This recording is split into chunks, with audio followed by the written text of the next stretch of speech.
Hello, and welcome to this Teacher Mindset Meta session, which is about why educators self-sabotage and how to stop. It's a very, very important topic, and I believe it's one of the most important ones because once we understand why we self-sabotage and how we can stop, then everything may seem possible and everything may seem so much more easier for us to follow and to do as teachers, as educators. Now, maybe some of you already know me and you know my background and my story, where I come from. But for those of you who don't know me just yet, let me just introduce myself. So, my name is Steffi, and I used to be a teacher, an ESL teacher. So, I was teaching English to different type of students in different countries, to be more specific, in three different countries: Spain, England, and Slovakia. Then I became a teacher entrepreneur and I started looking for my own students online and I became independent. And I chose as my niche psychologists who wanted to become better English communicators. And that's what I was doing for a couple of years or so. And later or now, I work as a mindset and growth coach for teachers, guiding them through all this process, like how to become independent or even how to monetize their skills and expertise and experience more freedom, more impact, and more income as well. So that was me in a nutshell. And what I would like to really emphasize is that I really love teaching. I loved teaching, I love teaching, and I know I will love teaching. That's my passion. And there was no doubt about that when I was a teacher. That did I love teaching? I did love teaching. But the challenge was there were many challenges that I experienced as an ESL teacher. And those challenges made me doubt if I was in the right profession. And I don't know, you may be going through a similar maybe situation or challenge where you feel like you're doubting if you're in the right profession. Maybe some of you don't have as many challenges and you feel like things are really easy for me as a teacher. But I would love to share how it was for me and maybe you can relate to it. And also, I'm going to explain to you how I was sabotaging myself for so many years without even knowing about it. So,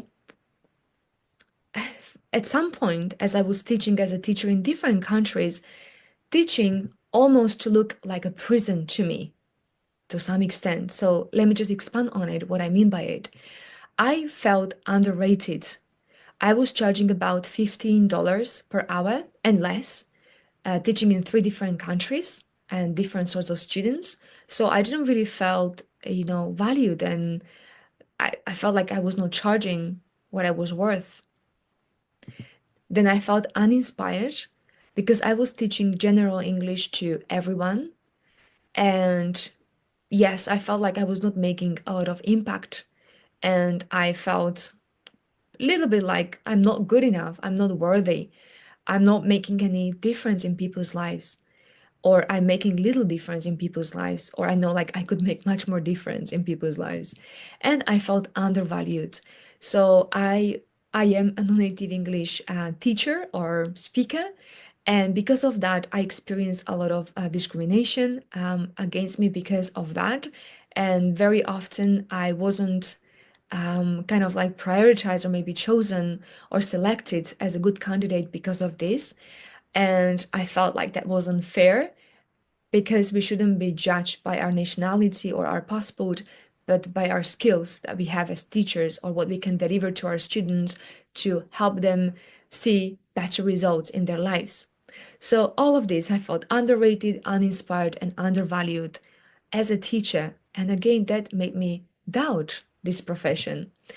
And this is when I realized that everything was happening because I was sabotaging myself. And you may be wondering how. So that's what I'm going to explain to you and give you at least a few examples. But as I was explaining before, when I was feeling undervalued because I was a non-native English speaker, I felt like a victim in a way, like it was unfair, like poor me. And whereas, I mean, it's okay to feel that way. It's okay to feel the pain because it is unfair to be, treated like that because of your nationality. But I was just emotionalizing it too much and I felt too much of a victim. and victim is part of self-sabotaging. Then the fact that I was underrated very often, even when I had my own students, so not even just working for schools, but I had my own individual students, and I was charging pretty much the same rate, which was about $15. And there was this pleaser in me not wanting to charge more because I wanted people to like me and to be okay with me.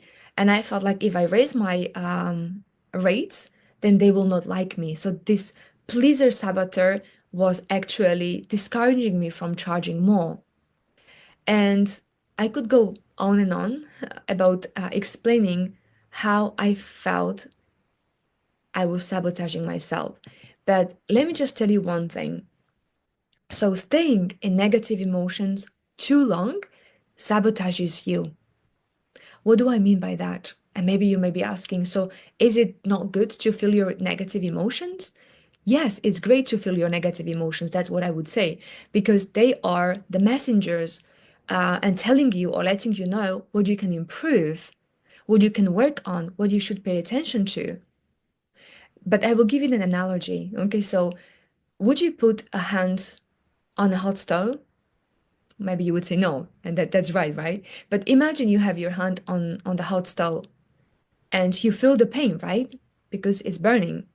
So would you keep your hand on the hot stove for, I don't know, 1 minute, 2 minutes, or 3 minutes? I hope not. I hope you would take it off as soon as possible. So that's the same thing when we feel negative emotions. It's very important to feel them again and to acknowledge them and to learn from them. But if we dwell on negative emotions for too long, we are self sabotaging ourselves. So we are keeping our hands on a hot stove.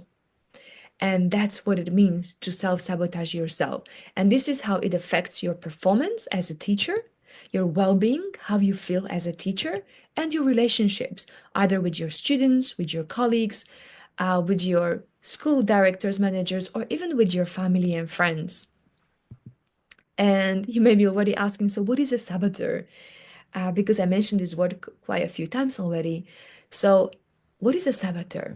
A saboteur is the negative inner voice that holds you back. Again, that holds you back and it affects your performance, well being, and relationships. And I want to share some essential facts about saboteurs you may have heard about, and maybe you will just refresh your memory, or maybe some of these facts will be new for you. So, saboteurs are survival mechanisms from our childhood. So, when we were children, this is the best what we could do to use these coping mechanisms or survival mechanisms.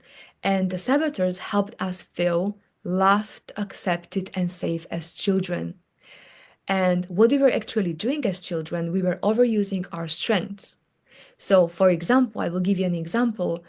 Somebody who is like a very good leader or somebody who is determined, somebody who know what they want and who is assertive, who can make decisions.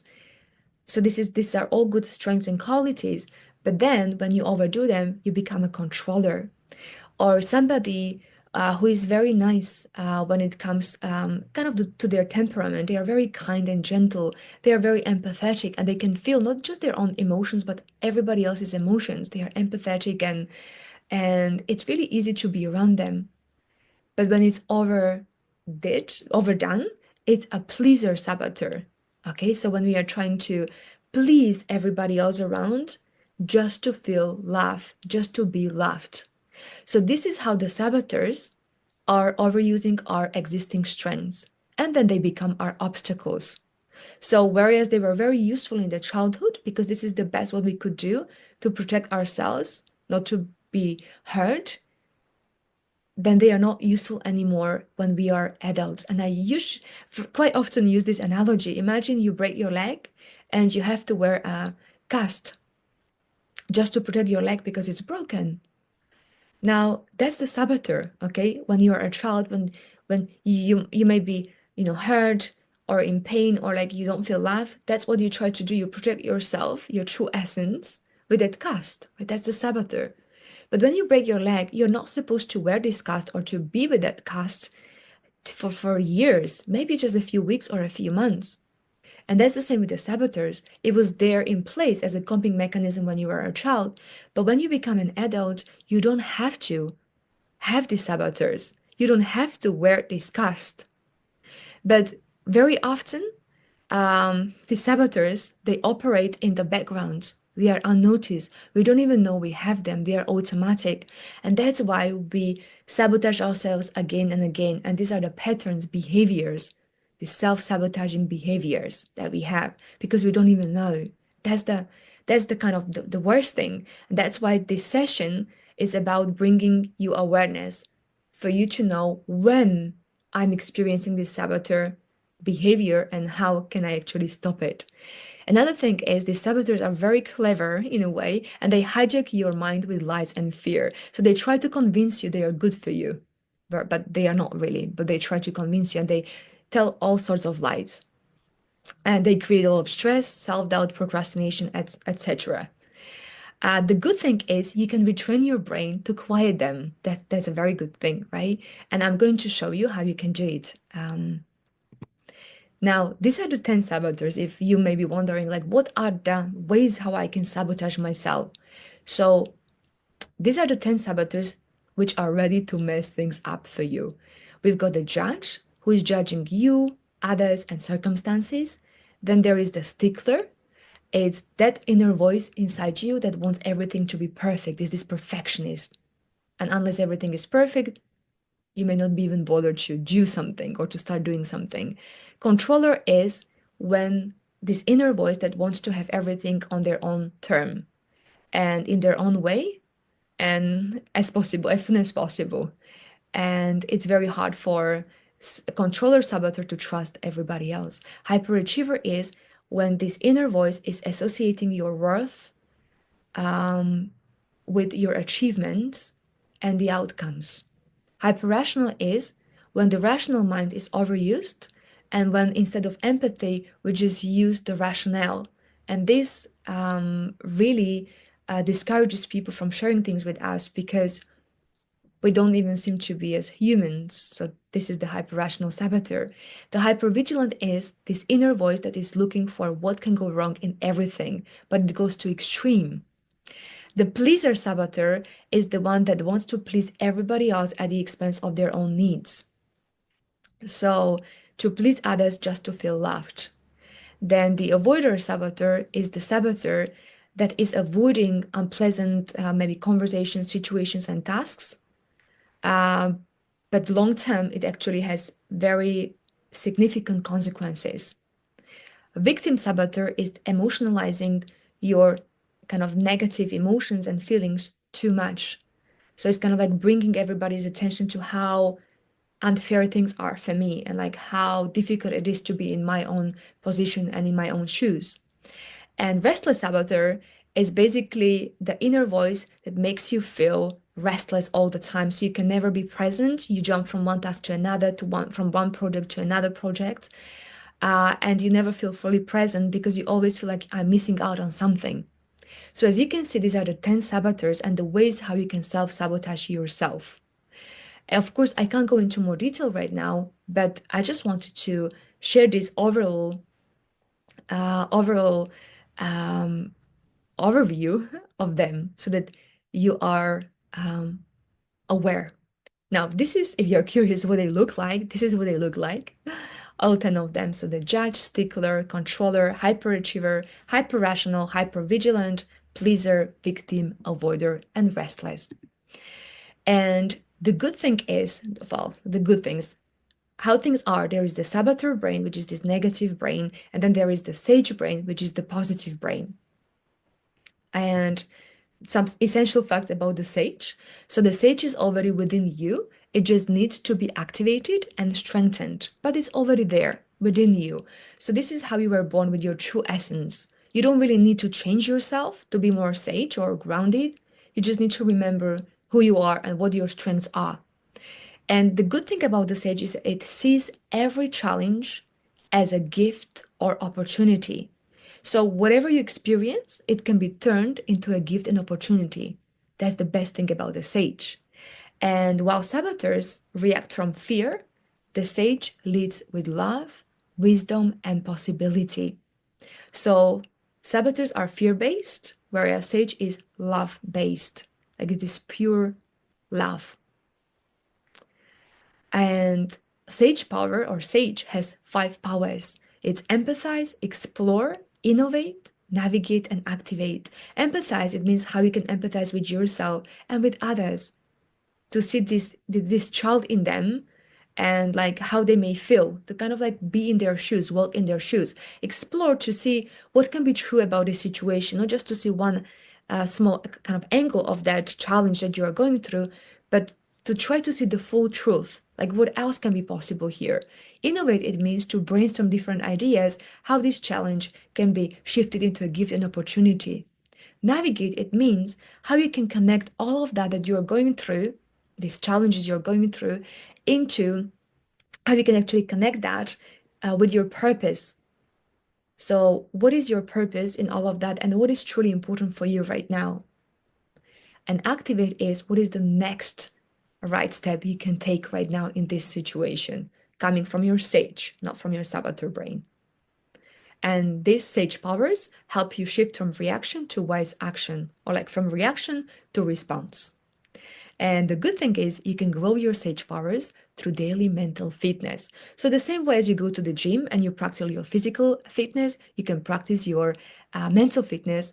And there are different ways, but one of them is mental fitness exercise. We call them PQ reps, which stands for positive intelligence. And this is basically when you focus on your physical sensation. So when your primary attention is on your physical sensation, on your like hear, see, smell, touch, and sound. So you focus on the physical sensation, and that's how you become present. And when you are present, you can see things more clearly. Because if you are trying to solve a challenge from the saboteur mode, you are being in this negative mode, so you can't really clearly see what the good solutions can be. So that's why you need to energize your sage brain and then act from your sage mode, from this wiser you, calmer you, more grounded you. And then when you can deal with challenges much better. And what I want to share with you is this 3-step shift where you can shift from saboteur to sage. And it's so easy. And if you just practice this, you're already doing a lot. So the very first step is just to catch your saboteur, meaning catch when you are feeling negative emotions. And by you catching your saboteur, it means you are separating yourself from the saboteur and you are saying like, this is the judge saying I'm not good enough, or the pleaser in me wants to keep the rates at a price I keep them because I'm worried, because the pleaser in me is worried not to be loved. So by you separating yourself from the saboteur, that's how you can catch it. And you're already aware it's not me because I am sage, but it's the saboteur in me. So that's the first step. The second one is to celebrate. So every time when you catch this negative inner voice, your saboteur, you celebrate. You can celebrate by just saying, well done, Steffi. You caught the saboteur. Or you can just jump up and down and be very happy, like, yes, I caught my saboteur. Or you can just hug yourself, or you can just pat yourself on your shoulder, whatever works for you, but don't forget to celebrate. And the third step is just to repeat the process. Okay, so every time when you feel negative emotion, just catch the saboteur and learn from the negative emotion before it starts sabotaging you. And what I would like to do is to share 3 real life scenarios with you where you can see how you can catch the saboteur. And then you can feel already confident enough to catch saboteur every single day. So the first one is never enough mindset. So a teacher spends hours practicing lesson plans, grading every paper with extreme detail, and constantly seeking approval from students and colleagues. Even after receiving positive feedback, they feel they haven't done enough. So I don't know if you resonate with this, but I definitely did as a teacher. And how to spot saboteurs here. So the first voice can be, if I don't go above and beyond, I won't be seen as a great teacher. So this is the hyperachiever saboteur, making you think and feel this way. Then the second one is, I need my students and colleagues to appreciate my effort or I feel unworthy. Guess which saboteur is this? Is the pleaser saboteur. Now I've got the third one here. If everything isn't perfect, I've failed. So this is the stickler saboteur, which wants everything to be perfect. And now this has impact on your life. If these saboteurs are unspotted and if they are not caught, this leads to burnout, stress, and frustration when others don't meet the same high standard. So I just wanted to show you on this one scenario or situation how you can spot and catch the saboteurs, how you can catch this inner negative voice. Now, the second scenario is the difficult student challenge. So a student constantly disrupts the class, refuses to participate, or challenges the teacher's authority. The teacher either gets frustrated and tries to dominate the situation or avoids confrontation altogether. Now, let's spot the saboteur here. So, how to spot saboteurs? The first voice can be telling you, I'll need to get this student under control or I'm failing as a teacher. So, guess what saboteur is this? It's the controller saboteur that tends to control everything. The second could be, I'll just ignore it and hope it gets better. I don't like conflict. So this is a typical noise or voice of the avoider saboteur. The third one, the student is just lazy and doesn't care about learning.